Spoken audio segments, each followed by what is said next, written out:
I'm Maddie, and today I'm out with my binoculars.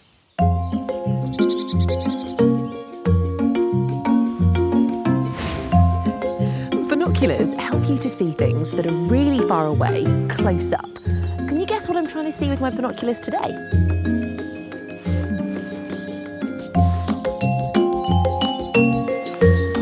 Did you guess? I'm bird spotting. Look, there's a bird flying in the sky. It's a gull. And there's one perched in the tree. It's a blue tit. But today, I'm looking for a bird's nest. A bird builds its nest so it has a safe place to lay its eggs and look after its chicks. But do you know how a bird makes its nest? How does a bird's nest work? Let's find out. How does it work? Bird's nest. To find out how a bird's nest works, I've come to a nature reserve.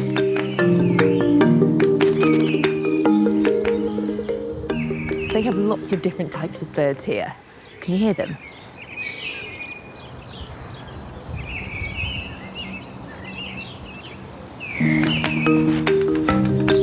Some birds build their nests high up in trees, and others hide their nests in branches and bushes. This is so the birds can keep their eggs safe from other animals and the weather. Like the rain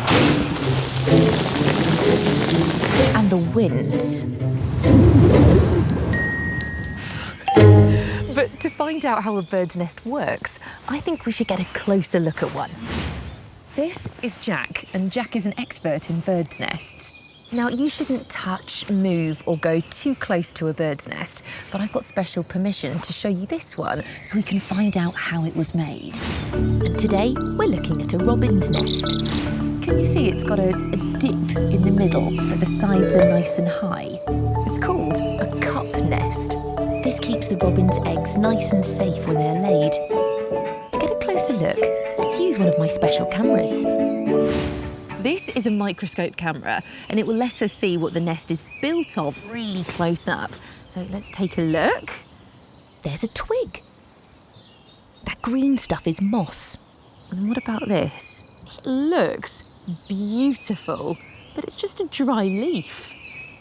But to find out how a bird builds its nest, we need to take a closer look. When a robin builds its nest, it collects lots of dried grass, twigs, moss, and leaves. It makes lots and lots of trips. The bird builds the structure of the nest by weaving all the things it's collected together.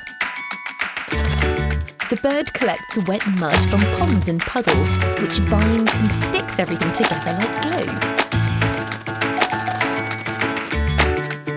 Then the bird uses its tummy to press on the inside of the nest and make a dip. When the nest is ready, the bird will lay its eggs. And the eggs hatch 2 weeks later. The chicks live in the nest for another 2 weeks before they're ready to fly away. Birds are really clever builders, aren't they?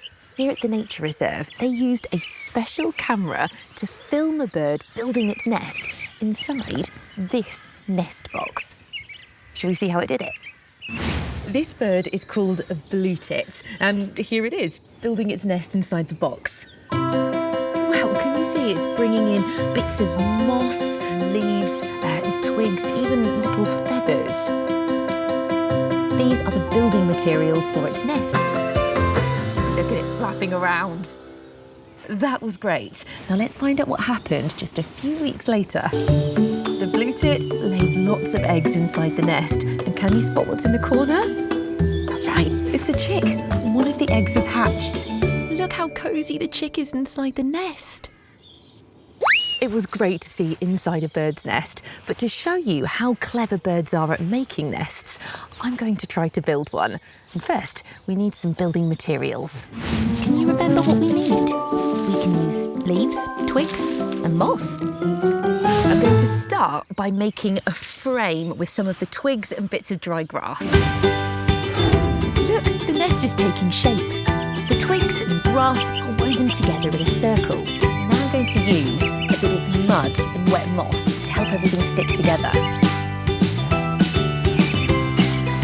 A bird would make the inside of the nest round and smooth using its tummy, but I can't do that, so I'm just going to use my hand instead. To finish the nest, I'm going to put some small, soft feathers on the inside. It's looking great, but a bird's nest needs to be put somewhere safe. Well, I think I found the perfect spot.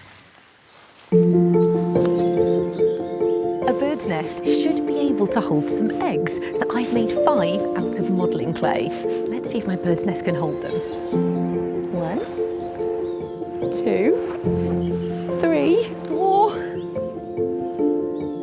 and 5! There you have it. That is my try at a bird's nest.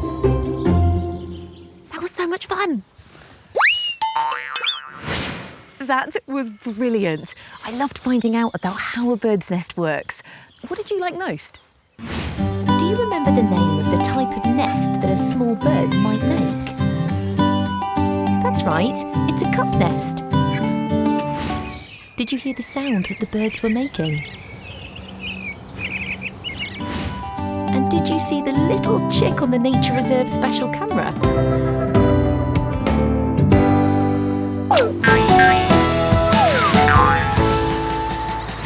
So the next time you see a bird, you'll know how it builds its nest. A bird's nest keeps its eggs and chicks warm and safe while they grow. We have things to keep us safe too, don't we? Can you think of any? We put on sunglasses to protect our eyes from the sun. We wear gloves to protect our hands from the cold.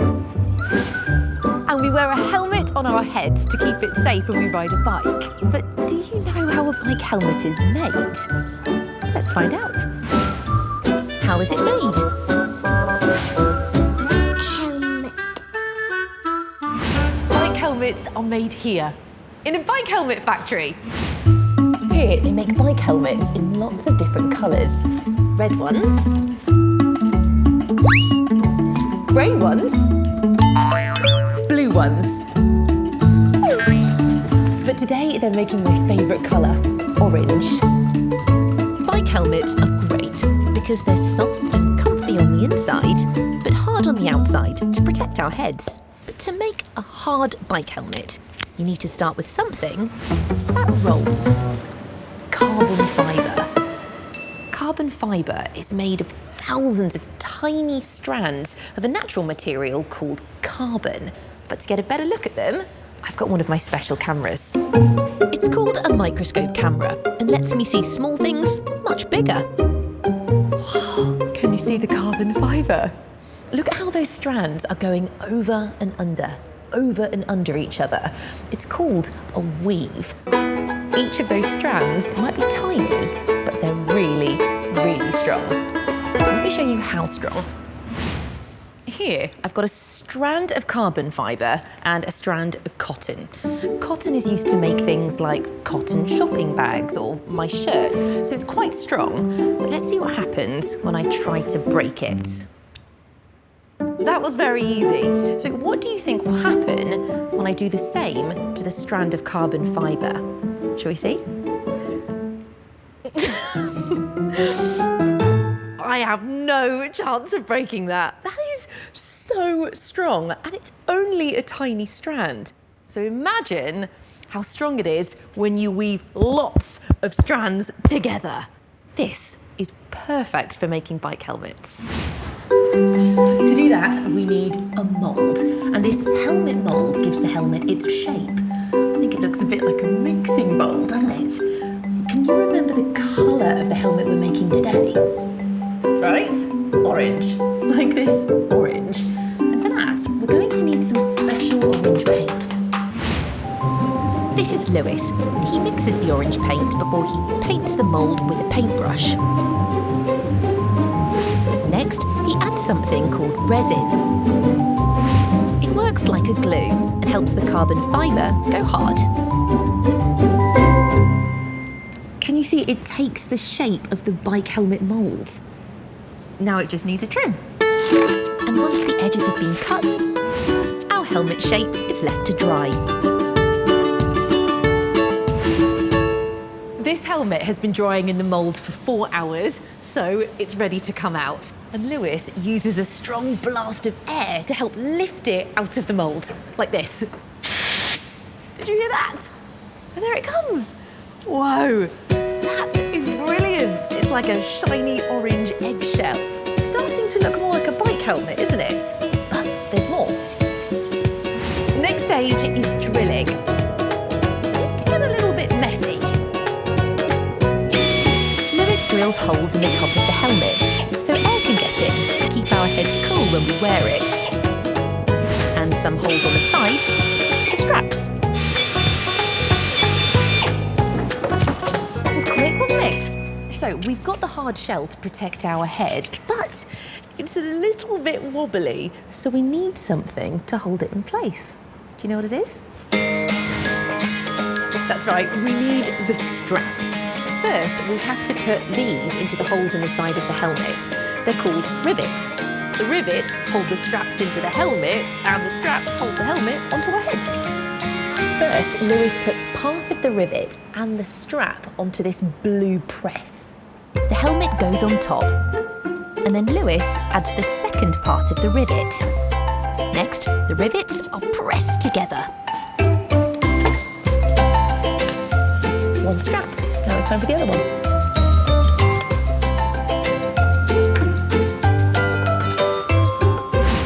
Lewis then fixes an aluminium strip to the edge of the helmet to make the sharp edges smooth. The helmet needs some special padding on the inside so that it fits and it's comfortable to wear. So that if we had an accident, it would help to protect our head a little bit like a cushion. A quick polish, and it's ready to wear. Here you go, a finished bike helmet. I think it looks brilliant, and I am off for a bike ride. I loved learning about bike helmets. What did you like most about seeing how a bike helmet is made? Do you remember the name of the strong material the helmet is made of? That's right, it's called carbon fibre. Can you remember the sound that was made as the helmet shell came out of the mould? And did you see my special camera filming the carbon fibre close up? This is called a weave pattern. So the next time you go for a ride on your bike, you'll know how a bike helmet is made to keep us safe from any bumps. And if you see a bird flying, it might be on its way to build a nest in a tree. I'll see you next time. Bye. There are lots of things